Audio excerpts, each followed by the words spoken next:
വ്യോമാക്രമണമുണ്ടായാൽ എന്തു ചെയ്യണം? ഇന്ന് 14 ജില്ലകളിലും മോക്ക് ഡ്രിൽ.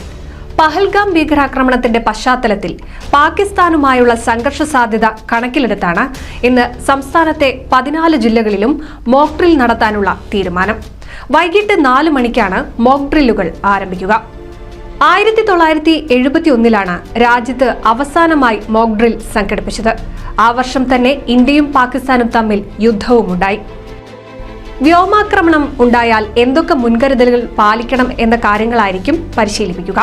കേരളത്തിൽ ഏറെ നാളുകൾക്കുള്ളിൽ ആദ്യമായാണ് സിവിൽ ഡിഫൻസ് മോക്ക് ഡ്രിൽ നടത്തുന്നത്. വൈകുന്നേരം 4 മണിക്കാണ് മോക്ക് ഡ്രിൽ ആരംഭിക്കുക. 4 മണി മുതൽ 30 സെക്കൻഡ് അലേർട്ട് സൈറൺ 3 വട്ടം നീട്ടി ശബ്ദിക്കും. സൈറൺ ശബ്ദം കേൾക്കുന്ന ഇടങ്ങളിലും കേൾക്കാത്ത ഇടങ്ങളിലും 4:02-നും 4:29-നും ഇടയിലാണ് മോക്ക് ഡ്രിൽ നടത്തേണ്ടത്. കേന്ദ്ര നിർദ്ദേശമനുസരിച്ച് സൈറൺ ഇല്ലാത്ത ഇടങ്ങളിൽ ആരാധനാലയങ്ങളിലെ അനൗൺസ്മെന്റ് സംവിധാനങ്ങൾ ഉപയോഗിച്ച് പൊതുജനങ്ങളെ അലേർട്ട് ചെയ്യുന്നത് പരിഗണിക്കും.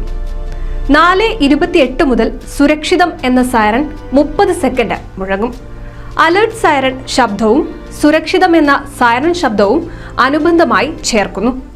സൈറണുകൾ സംസ്ഥാന ദുരന്ത നിവാരണ അതോറിറ്റി നേരിട്ട് പ്രവർത്തിപ്പിക്കും. ഗാർഹിക തല ഇടപെടലുകൾ. മോക്ക് ഡ്രിൽ സമയത്ത് എല്ലാ ലൈറ്റുകളും ഓഫ് ആക്കേണ്ടതും അടിയന്തര ഘട്ടത്തിൽ വെളിച്ചം ഉപയോഗിക്കേണ്ട സാഹചര്യത്തിൽ വീടുകളിൽ നിന്ന് വെളിച്ചം പുറത്തു പോകാതിരിക്കാൻ ജനാലകളിൽ കട്ടിയുള്ള കാർഡ്ബോർഡുകളോ കർട്ടനുകളോ ഉപയോഗിക്കേണ്ടതാണ്. ജനാലകളുടെ സമീപം മൊബൈൽ ഫോണുകളോ പ്രകാശം പുറപ്പെടുവിക്കുന്ന ഉപകരണങ്ങളോ ഉപയോഗിക്കുന്നത് ഒഴിവാക്കുക. ബാറ്ററി, സോളാർ ടോർച്ചുകൾ, ഗ്ലോ സ്റ്റിക്കറുകൾ, റേഡിയോ എന്നിവ കരുതുക. 4 മണിക്ക് സൈറൺ മുഴങ്ങുമ്പോൾ എല്ലായിടങ്ങളിലെയും വീടുകൾ, ഓഫീസ്, മറ്റ് സ്ഥാപനങ്ങൾ ഉൾപ്പെടെ അകത്തെയും പുറത്തെയും ലൈറ്റുകൾ ഓഫാക്കേണ്ടതാണ്. എല്ലാ വീടുകളിലും പ്രഥമ ശുശ്രൂഷ കിറ്റുകൾ തയ്യാറാക്കുക. അതിൽ മരുന്നുകൾ, ടോർച്ച്, വെള്ളം, ഡ്രൈ ഫ്രൂട്ട്സ് എന്നിവ ഉൾപ്പെടുത്തുക. വീടിനുള്ളിലെ ഏറ്റവും സുരക്ഷിതമായ സ്ഥലം കണ്ടെത്തുക. ബ്ലാക്ക് ഔട്ട് സമയത്ത് അവിടേക്ക് മാറുക. എല്ലാ കുടുംബങ്ങളും കുടുംബാംഗങ്ങൾ ഒരുമിച്ച് ഫാമിലി ഡ്രില്ല് നടത്തുക. സൈറൺ സിഗ്നലുകൾ മനസ്സിലാക്കുക. ദീർഘമായ സൈറൺ മുന്നറിയിപ്പും ചെറിയ സൈറൺ സുരക്ഷിതമാണെന്ന അറിയിപ്പുമാണ്.